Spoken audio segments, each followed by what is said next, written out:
This is the check-in, and I'm Jared Yates Sexton here with Danielle Moodie. Just a couple of friends who check in on their lunch break to see how they're doing living under authoritarianism. My friend, it's so good to see you. I also, as when I got on here, I said, I am doing the whole like MAGA recording in their car, So good. complaining about culture. That's the vibe and the energy that I'm bringing to today's live stream. I just love that Jared can put on a hat and sunglasses and you have no idea. Like, you got no idea what side of the political aisle he is on. This is And the man, entire it's great. reason I was able to report from Donald Trump rallies is because they just automatically, sort of assume because there Yeah, is like the racial cisgender male thing. So it's just yeah, like, oh yeah, obviously this person is on the political spectrum with me. yeah. I can, and now you're making me realize I cannot make assumptions based on how people look that they don't, that they may not, identify with equity and justice. I cannot make that assumption. So good. Thank Well, you.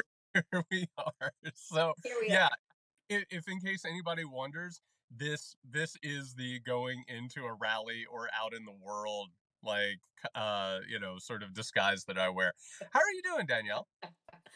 I'm good. I am, I was saying before we started, uh, thank you to you and this opportunity to check in for the past couple of weeks that I have actually started to do something crazy, Jared, which is take care of myself again. That I had let,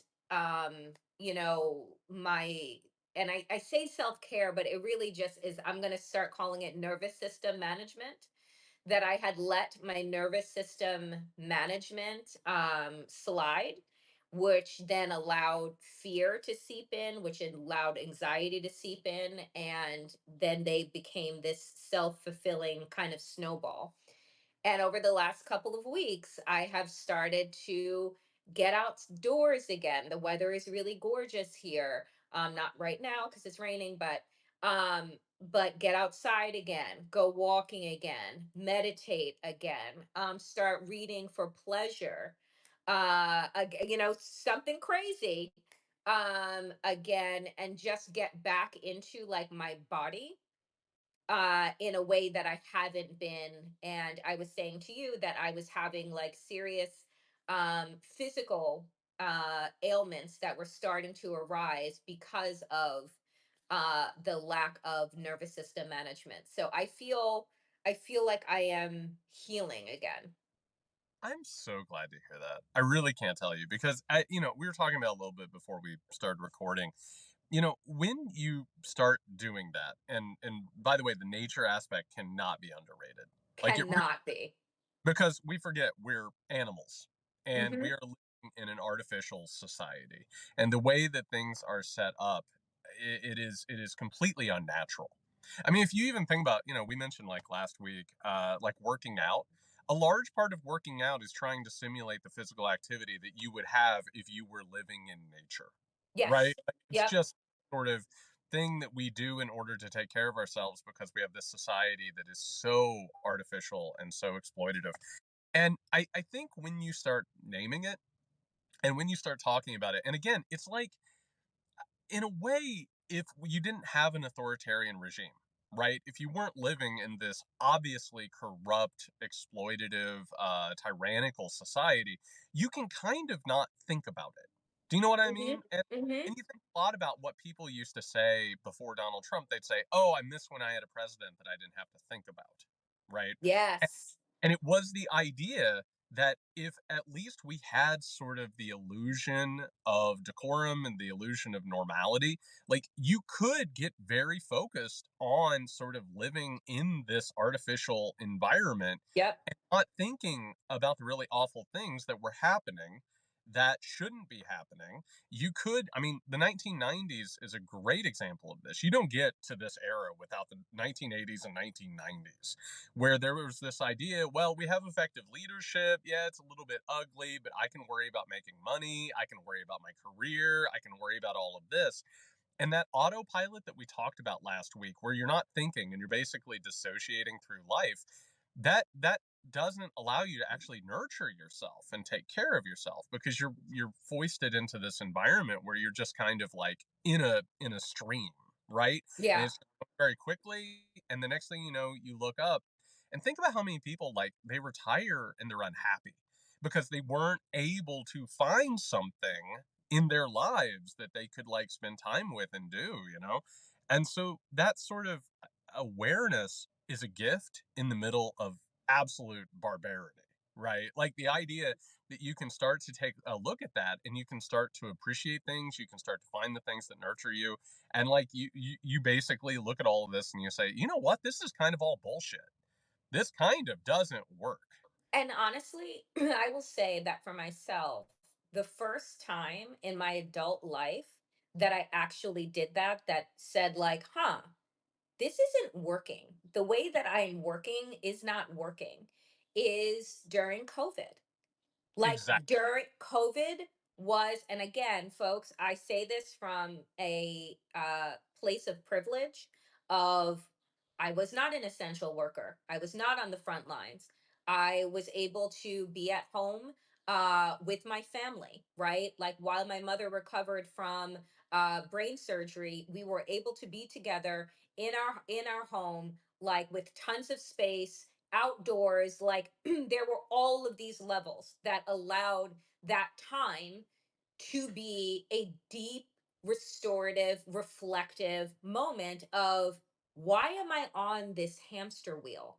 Why am I grinding? Why do I think that the term rise and grind that I used to use on my fucking social media all the time was like a good thing?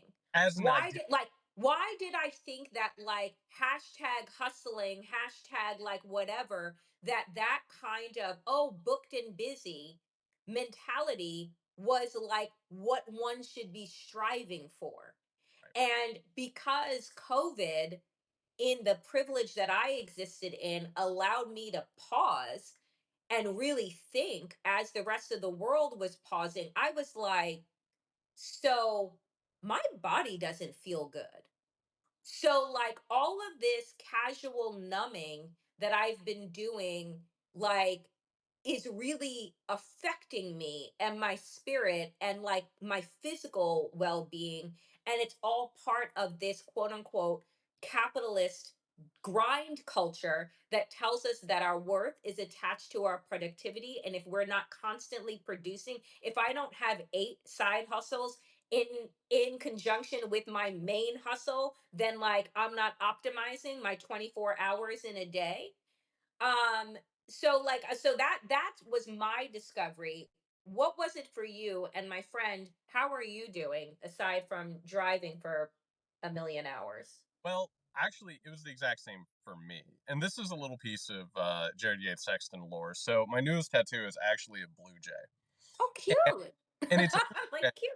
because during COVID, and I was the exact same way. Like I always felt, and this goes back to something that we talked about earlier, which is how capitalism makes us feel less than. Like there's something that we need to do to prove, or that we need to do extra. I always prided myself on being the person who would do more work, right? I didn't need as much sleep. I didn't need as much nurturing. There was something machine like about me, right? And by the way, that's trauma for anybody listening and watching. And so during COVID, like I didn't want to be inside all the time. So like I set up a hammock out in my front yard and Mhm. sprung between a couple of trees. And I stayed out there for a long time, and I got like I started paying attention to blue jays. And I got to the point where like I could understand what they were like saying to each other, like what was defensive, what was communication, those types of things. And so the reason I got this tattoo is because that moment of clarity and quietness and calmness is the easiest thing in the world to jettison, right? Because Mhm. we're all busy. And what I realized, and this was like the moment that my life changed. Like the only reason why I'm able to like have this conversation, or I'm able to live the life that I'm living now, is because I realized something which was essential, which is, what was I doing in all that time? I didn't want to be alone with myself.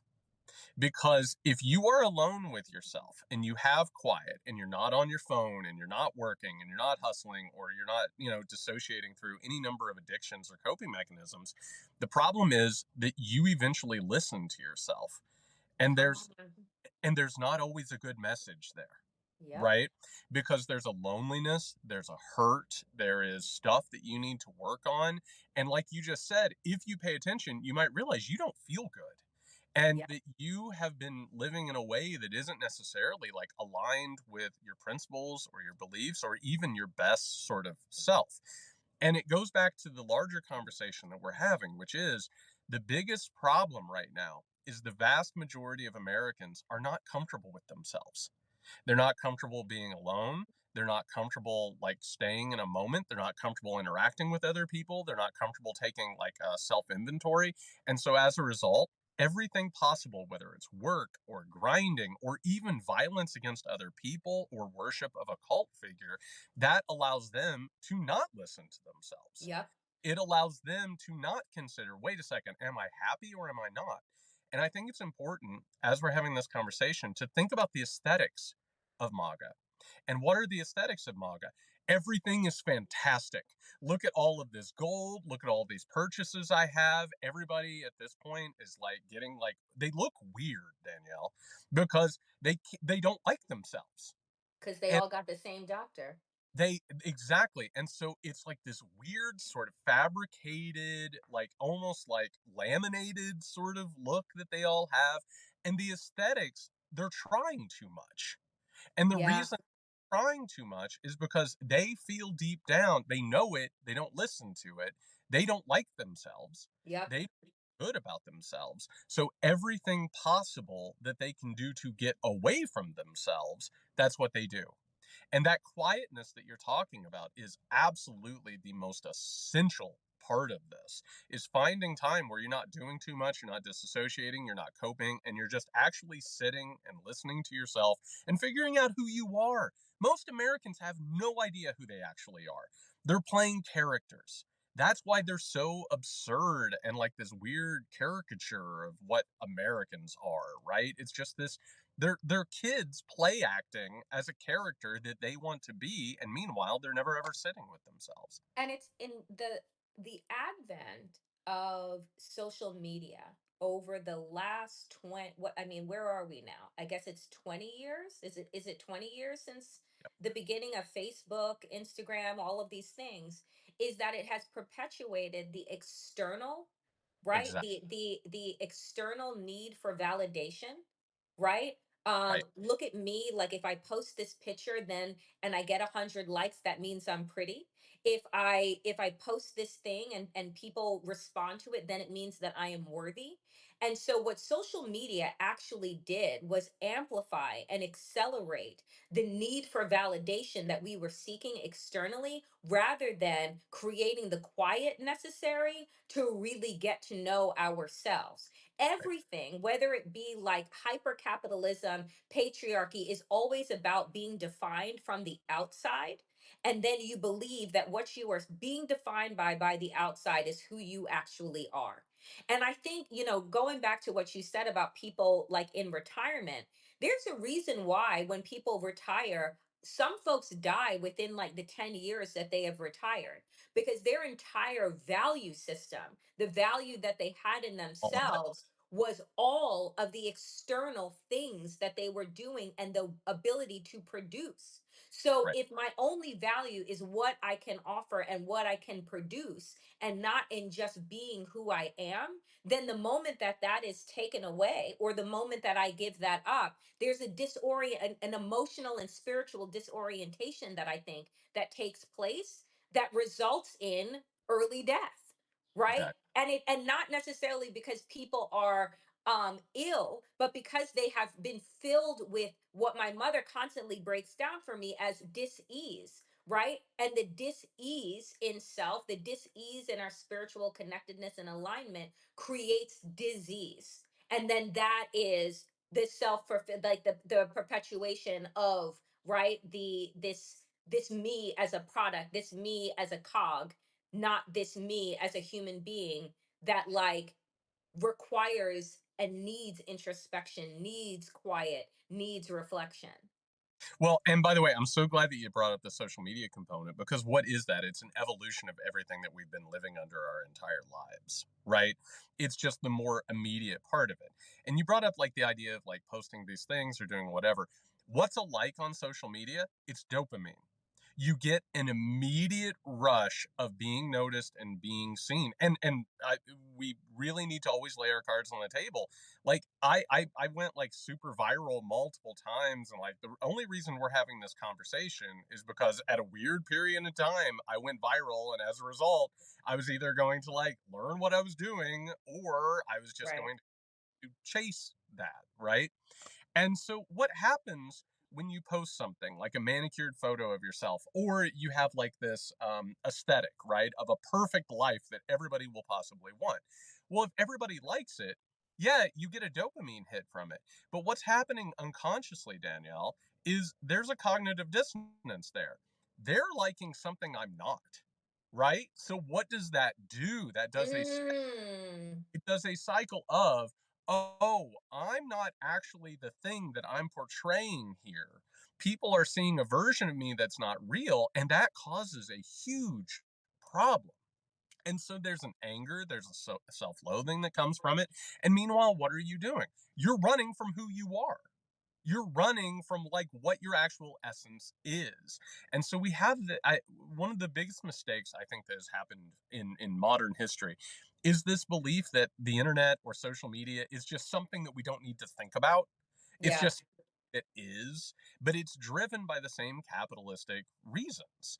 And not only has it allowed radicalization to happen, and one of the things is if you wear a costume for long enough, you start Yep. to costume, and you start to like become more and more like it, and as that happens you lose who you are. But then there's another component of it which is also scary too, which is we would have had a resistance against fucking authoritarianism if it wasn't for the veneer of social media, which is a lot of people who thought that they were going to solve this by enriching themselves, gaining a platform, sharing memes, doing the whole grifter thing. Don't worry, there's secret information. They're coming, they're going to fix it.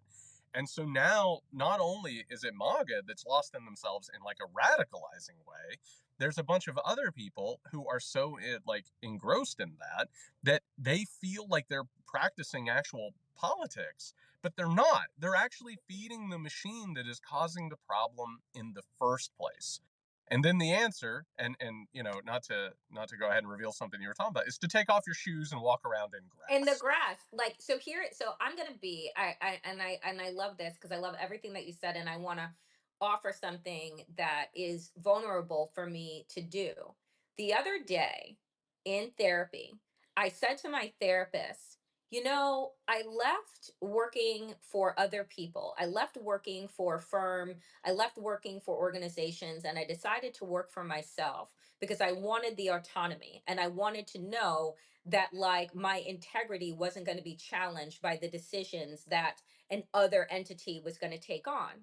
And I said, but then at the same time, what has happened over the course of the last 5 years of me working for myself is that I've become a slave to the fucking algorithm, right? So in one hand, I became free, right, to create whatever it is that I wanted and speak my mind. And blessed be me that there are some people that like the things that I say, so they follow me and they subscribe and all of these things.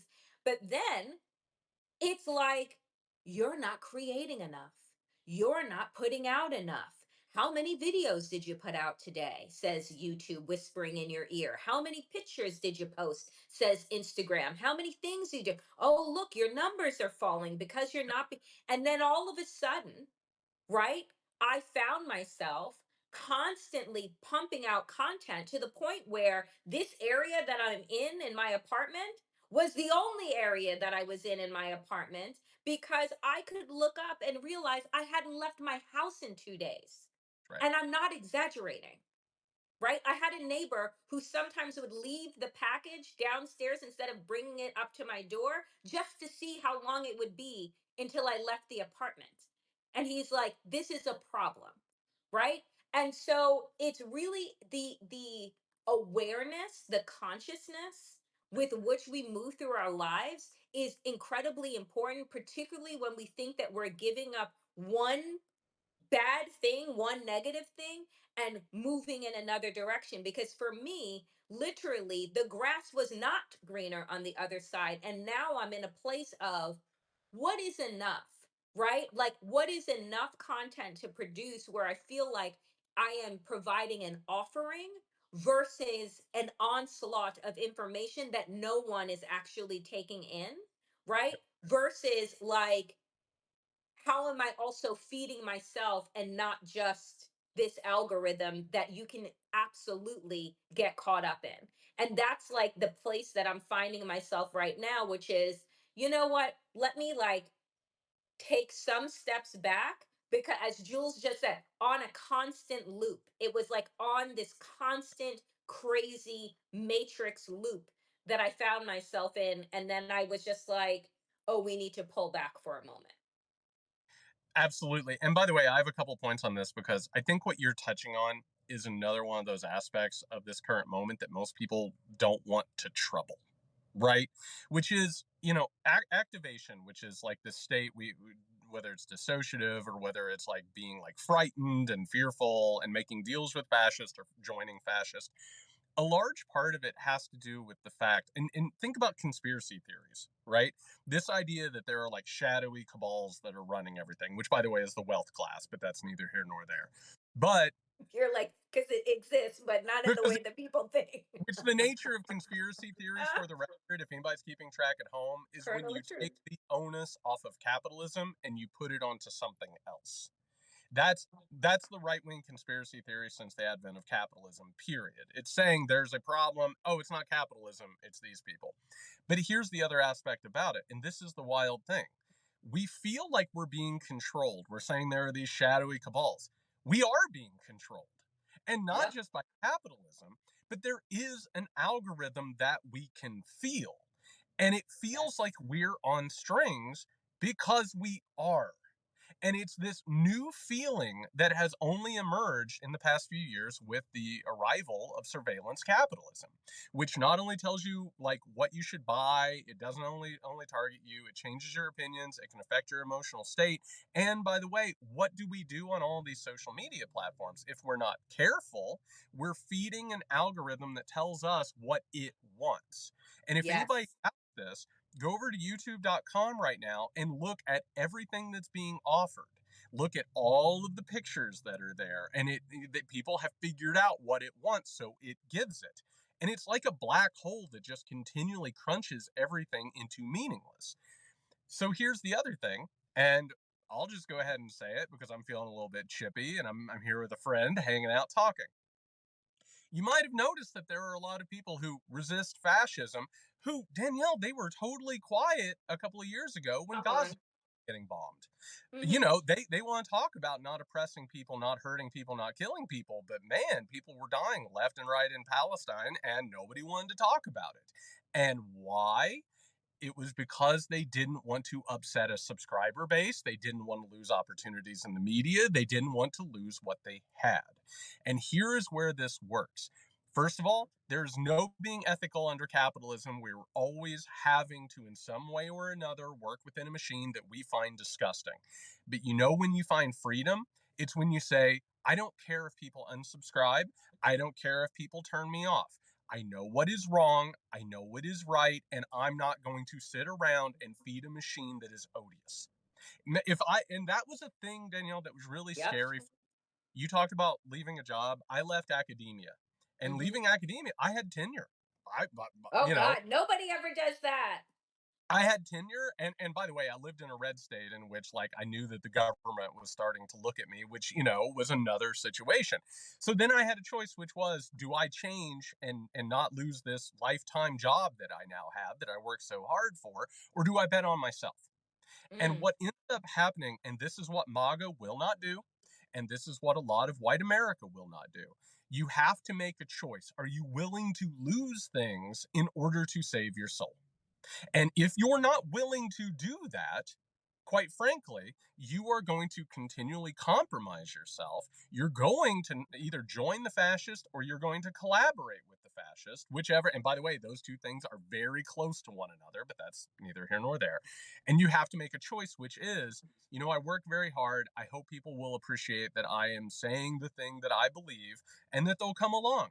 And quite frankly, that helps you sleep at night as opposed to living a fraudulent existence in which you are contributing to the odious machine that we're talking about. It's just, there comes a point, at least, and here's the thing, there comes a point in most of our lives where we're faced with that decision, right? Right. Whether I continue to feed the machine that is causing me undue harm, right? Or I decide to do something else. Right. And most people, right, will push that noise, that feeling down And they'll for a make a variety, for in the back, for a variety of reasons, right? They'll say, I can't take that risk. I have kids. I have a mortgage. I have this. I have elderly. Like, all, there are so many different reasons. But at the same time, what you are sacrificing over the course of that time is, in fact, your life and your ability to live. And we don't know that because we have been fed this constant lie that tells us that, like, your life is about how much you can gather, how much material you can amass, how much stuff you can have. And oh my God, what if I take the risk and I don't have tenure anymore, or I leave the firm? Then I no longer have access to the stuff, right? right. I can't amass as much stuff anymore. And if I don't amass as much stuff, that means I'm not as important, right? And so it's like, but when you start to really have the real conversation with yourself, which is just like, but I'm not happy. I'm sitting on this pile of shit and I'm actually not happy. I don't want to wait until I'm 66 to be living my life, which is what American capitalism has told us. Right. You give us 40 years of your life, and maybe we'll give you 10 of freedom. That's a jail sentence. That's not a life. But we've all agreed upon and signed this contract that I feel like we are waking up to. And again, I'll say that COVID was that time in which many people were saying, wait a minute, I've been going in and doing 3 hour round trip commute. I've been working at this desk for 10 hours a day, and I can do this and my laundry and cook dinner and like, and still get the job done. Like, I can still find this way to live, right? And not just be working to live. And I think that that's why we romanticize in a lot of ways other countries that seemingly don't have this same um depraved, what we in America refer to as work ethic, and what I will say that is driving us all to an early grave, where you'll look around Europe and they actually take their vacation days, they actually take their rest, right? And they'll say, well, look at those countries. Yeah, look at them. They got free health care. They have maternity and paternity leave. They have, free childcare. Like, look at those countries. How terrible, right?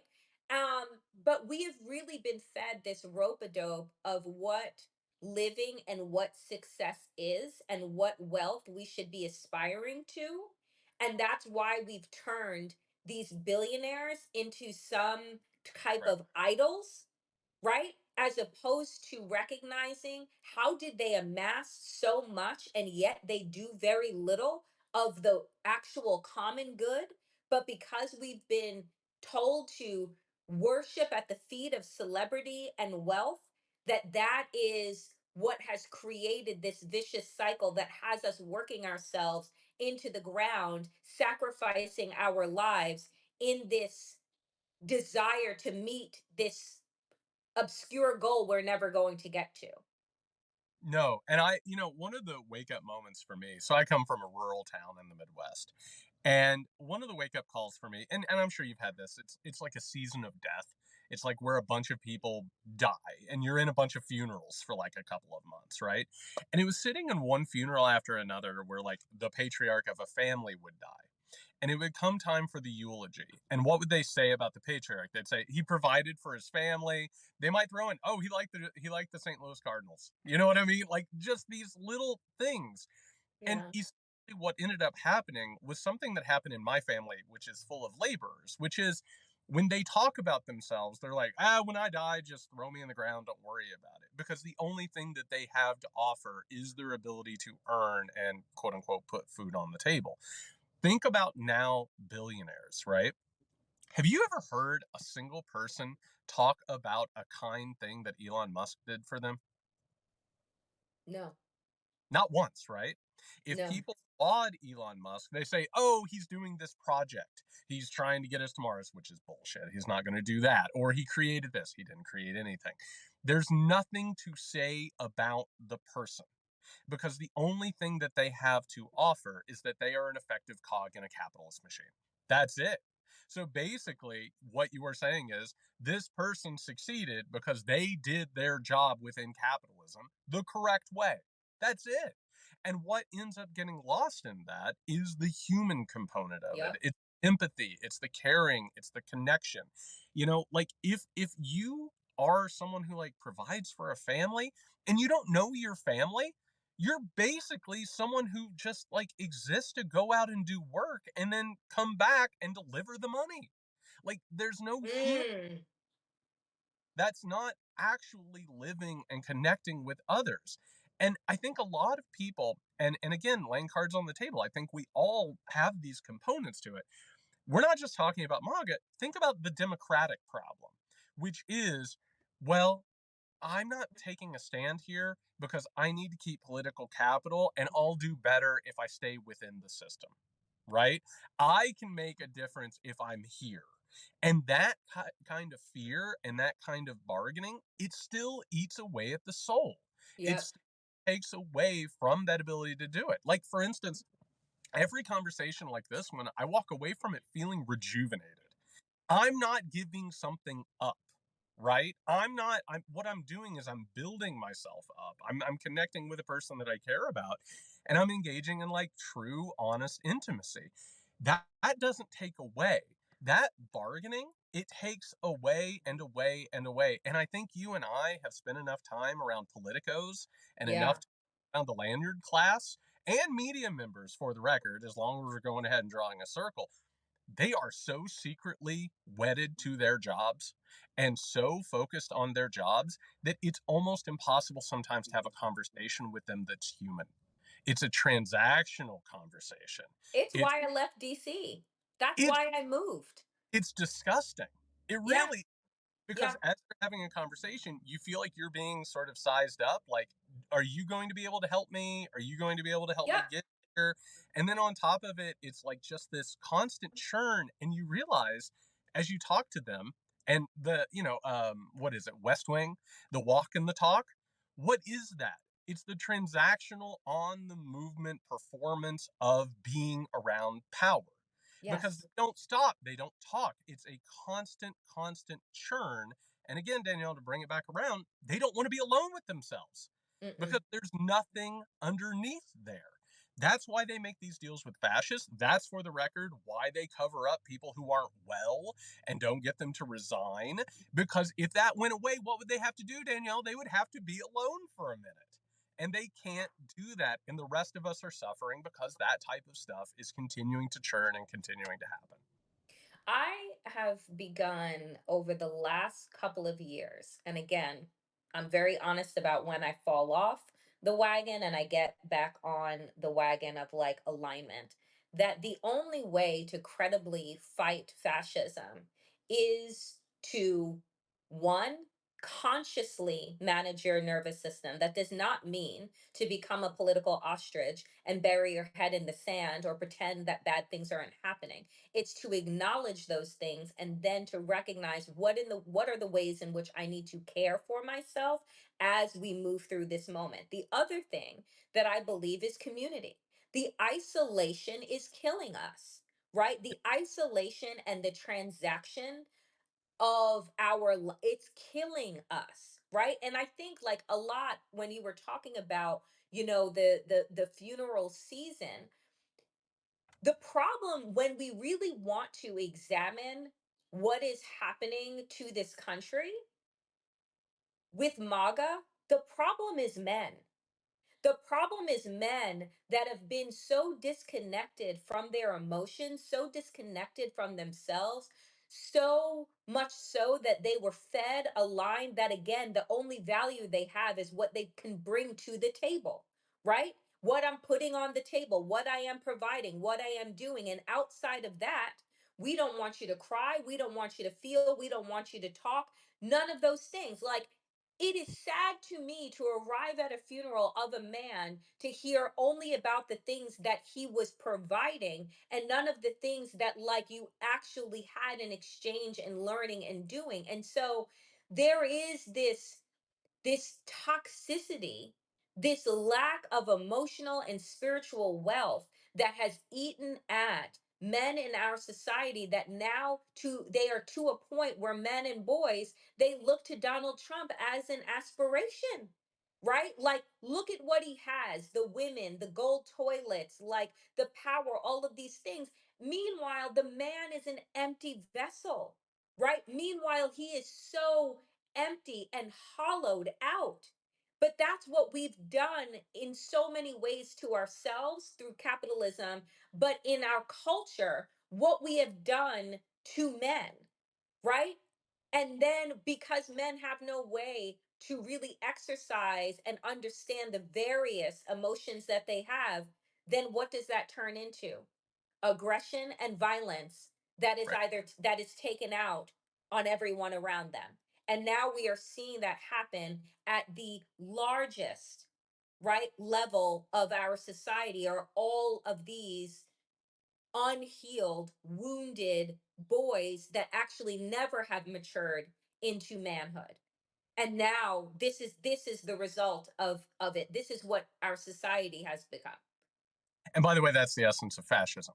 You cannot have fascism without the radicalization of scared, weak, underdeveloped boys. That's the Mm, whole thing about it. And there's a reason why you look at Nazism. It was a bunch of veterans from World War I who then gave the next generation of boys a war that they could fight in, right? Because they felt like that they had gotten weak and degenerate. And one of the things that I've looked at for years now, I wrote a memoir about masculinity for a while, which is like this idea that so many men who are so strong, right? Like Mark Zuckerberg going around talking about taking MMA classes is one of the most pathetic things I've ever seen. And we all know that. And what are they doing? They're little boys playing Halloween. They're like, and they're changing themselves because they don't like themselves. The exact same thing we talked about with the whole MAGA aesthetic. On top of that, like they all want to believe that they are like strong, that they're warriors. And look at like I'm sitting here looking at a truck, literally, that has like it has an AR-15 sticker on the side of it, right? And undoubtedly the guy's walking around with like the Second Amendment on it on his arm or something like that. What are they doing? They're cosplaying. They are really, really weak, insecure men. And anybody who has been around those men, what happens, Danielle, the moment that you challenge them? They get angry, they get violent, they get yep, abusive, right? yep, And one of the secrets that people don't understand, violence doesn't come from strength. Violence comes from weakness. It yep. is the last resort. And these men are so close to their last resort that even if somebody challenges, it doesn't even have to be a political thing. It can simply be like a question that they don't like or like a conversation over dinner. They are so quick to violence because they are so thin skinned, because they're so insecure. And what has happened here is this weird, as we keep talking about, because it all comes down to this, it's a bunch of men who don't feel comfortable with themselves, who are looking for a father figure to show them how to live. And now Come that on. fascism, which is it's the idea you're told women are bad, people of color are bad, gay people are bad, everybody else is weak, you are strong, come follow me, I'm the dad now. And that is the essence of authoritarianism. And we have an entire culture at this point. We have the misogynistic patriarchal system of a, and It's not a surprise after everything that's happened, the way the culture has ventured, the way capitalism has changed. On top of that, you have a class of MAGA women with internalized misogyny that is on pure display constantly. And so we are dealing with an existential psychological crisis of masculinity and patriarchy and capitalism. It works hand in hand with those things, and it cultivates itself to protect itself. And that's the essence of fascism, and that's just the bottom line of that. And it goes back to, why do you want this daddy figure? Why are we listening to grown men like Tucker Carlson and Byron Donalds and all of these men refer to Donald Trump as their daddy? Because if you have a daddy, right, you don't have to think. You don't have to reconcile any of the emotions, any of the issues that are happening, because somebody else is going to take care of it, right? Being above, So it's just like, it is obscene to me, but it goes back to what you were saying about the infantilization, right? It goes back to this idea of lack of accountability and responsibility. Ugh, it's so much. Jared is having an internet issue because he's in a car. Hold on.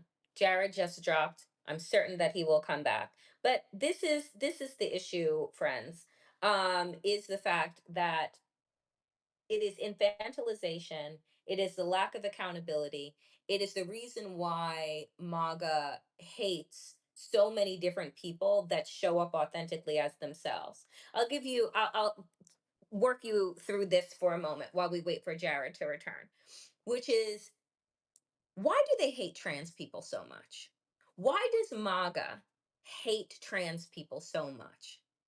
Because trans people are the most, the at the core, the level of authenticity, because the cost of them showing up as themselves authentically is worth whatever it is that they could lose.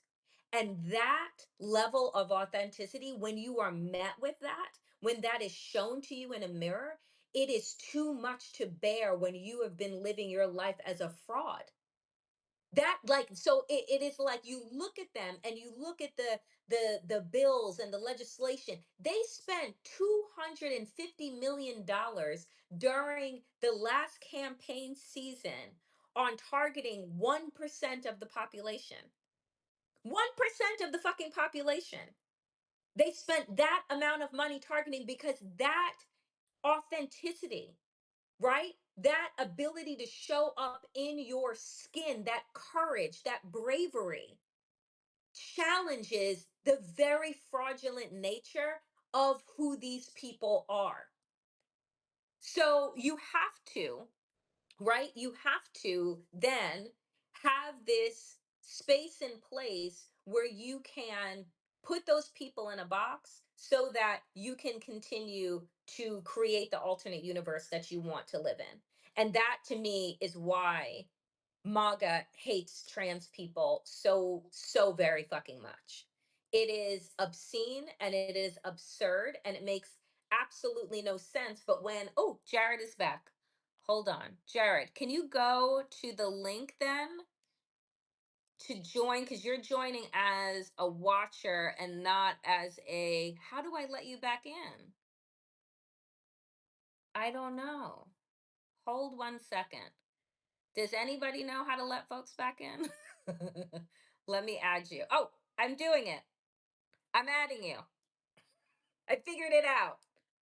Technology. Here he comes, folks. it Yay! got too hot. It got too hot. I got too hot. Look at this And you framing, got by a the way. flag. Like, where did you move it now? Hit the flag in back of you. Hold on, Amazing. hold on. This isn't gonna work. You got it. Please, full character. Ah, Yes, with the flag. why is it everything's got to change? Why Marvel characters got to be women? What's going on out there, man? This is That what that I that's where the I money now is. only It's want just to do that this bullshit. show on the road. Oh, good lord, that you couldn't plan that. I did not know that that was gonna happen. That is really good, isn't it? It's amazing. It's amazing. I don't know why everybody got sensitive. Comedy just ain't funny no more. You just can't joke. Oh my Um, Hi, sorry about that. That was God. a technological nightmare. I should have known that that was coming. I just want to jump in very quickly on what you were just saying. Yeah. That is exactly why gay and trans people are so vilified, and why strong women are vilified, and why strong people of color are vilified.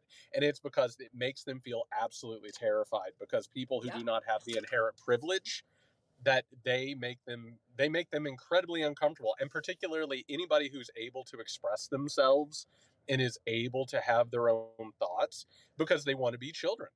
That's it. They want to be children that have everything about them and anything about them. I'm sorry, but a large part of the fascistic turn in America is people being upset that there are people of color and gay and trans people in movies. That's Yes. literally a giant component of this. And it doesn't get more childish than that. Like, it No, really truly doesn't. and the thing too, again, it goes back to the presence of these people is cracking the artifice that they have created Right. around themselves to protect themselves in their life. And I Right. will go even further to say that is why there is this push to ensure that curriculum does not Yes. recognize or identify with anything that is not white, straight, cis, because they're like, oh my God, the kids are waking up, like, oh Yes. my God, my daughter, my granddaughter, my son, like now all of a sudden every all generation Y is queer. Like what is happening? Blah blah blah blah blah. So we have to clamp down on it. What you just hit on is the most insidious and disturbing aspect of what's happening in this country. And I want to make it very, very clear. I'm writing about this right now, putting together a book proposal that has this as one of the components. The arguments that are happening in this country right now, yes, they're political, yes, they're economic, yes, they're cultural. One of the main arguments at this moment is that people are fighting to the right to continue the abusive cycle with children, is to make sure that they undergo the exact same type of abuse that they have. People don't know that. You know what I mean? Like, to sit with that, there's a reason why a big component of this with the right wing thing has been save the children, because they are in actual denial of the fact that they are fighting to hurt children. There's a reason why Mm, the exact same, they're trying to make schools abusive, they're trying to make communities abusive, the culture abusive. On top of that, the same people who are pushing this shit are the people who are trying to put children back to work, who right. are and by the way, are now causing untold amounts of damage on immigrant children and even citizen children. But it is a childism, is what it is. It is the idea that children should not be allowed to have better lives.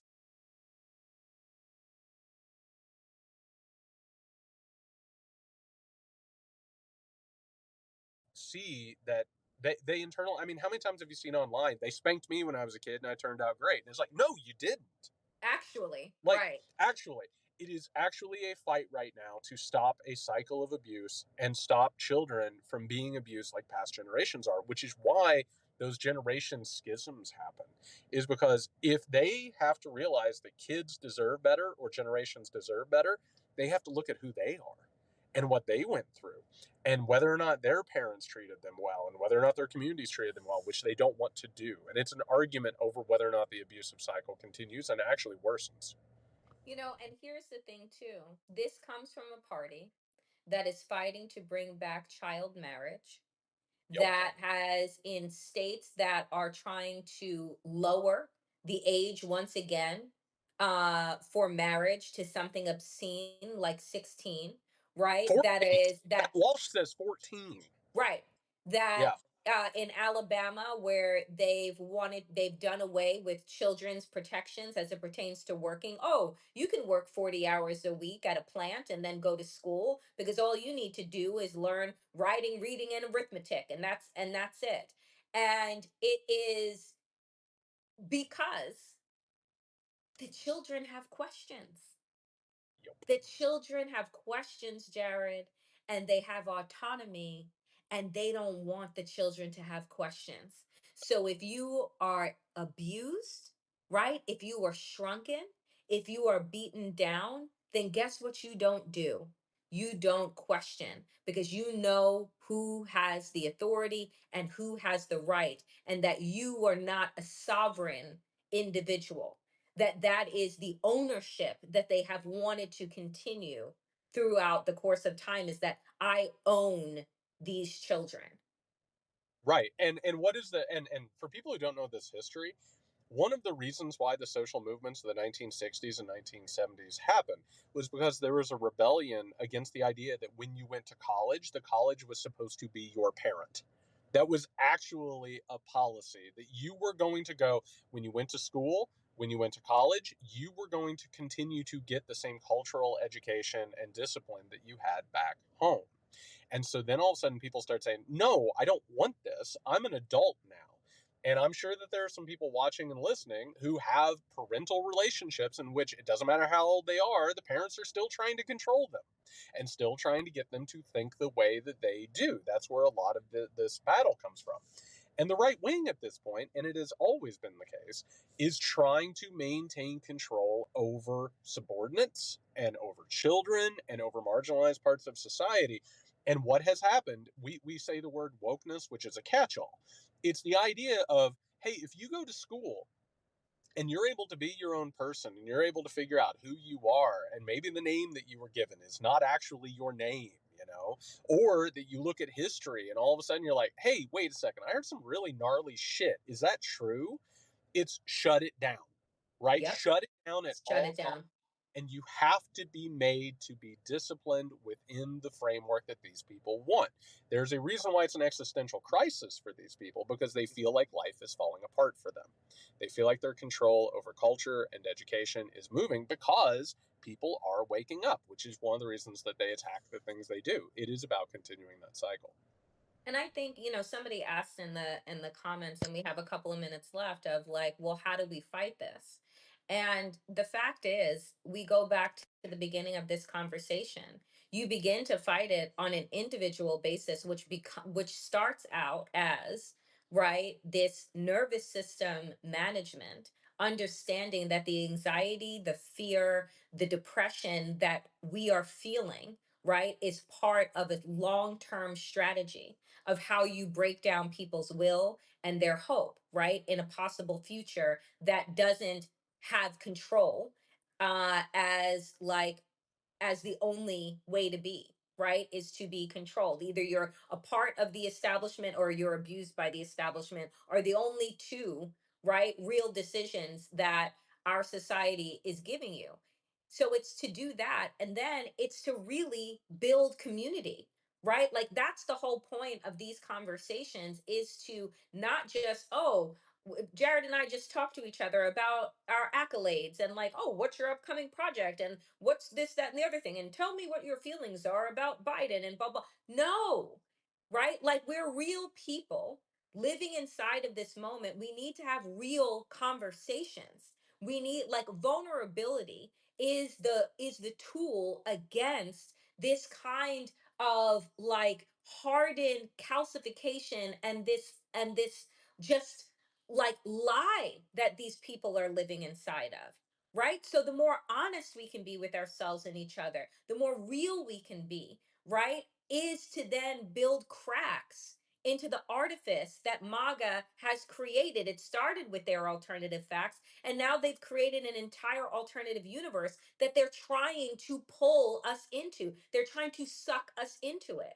And so to me, it's like, then if the alternative is fakeness, then realness, connectedness has to be our superpower. If the alternative is to be asleep, then consciousness, right, and wokeness needs to be the tool, right, that we sharpen. Absolutely. And by the way, I'm glad you brought that up. I have a thing coming out. I think I scheduled it for Saturday. It was basically this audio that's talking about how to ground, how to like maintain like a sense of groundedness in the midst of all of this and how to build off of it. And what you just brought up, I think, is another part of this that doesn't get talked about, which is, Danielle, have you ever had a conversation with someone, probably someone who was politically minded and kept track of things, and in the middle of the conversation, you realized that you were just repeating headlines back and forth? You were just sort of like saying, "Oh, did you read this? Did you read this? Did you read this?"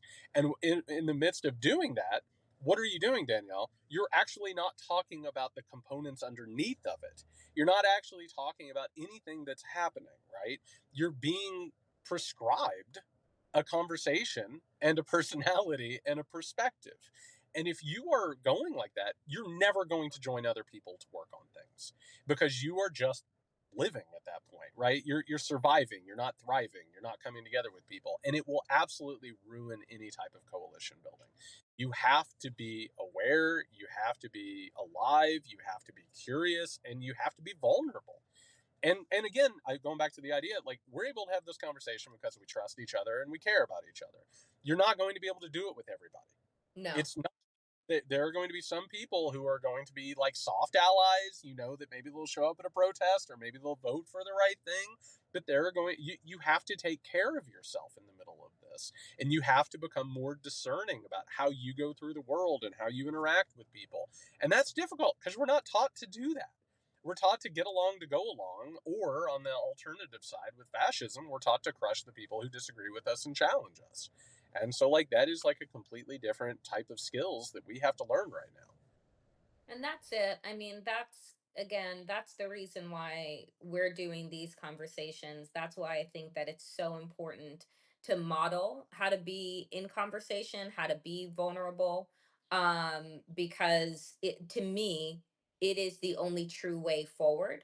And for a lot of folks, they think, well, that's like the soft thing to do. That's the soft skills. And folks, like these are human skills that we Yep. have been denied the ability to truly develop Yep. and sharpen in service to capitalism, in service to patriarchy, in service to denying our own accountability, autonomy, and sovereignty, in service to something else. And I think that the goal here is for us to be in service to ourselves and to be in service of the community that we want to build and the Right. world that we want to see. So, my friend, thank you so much. You're the Thank you. best. Thank you. You You are the best. not appreciate you more. You travel safely out there. You keep, someone said that you need to develop this character of yours. Keep an eye, on Old Glory, everybody. I cannot. Isn't that incredible? I just got on here and all of a sudden I've got like this flag waving in the background. It's It's just amazing. incredible. Thank you so much. Love you to death. Everybody have a good week. Have good conversations. Take care of yourselves. All right. We'll see you next week. Bye.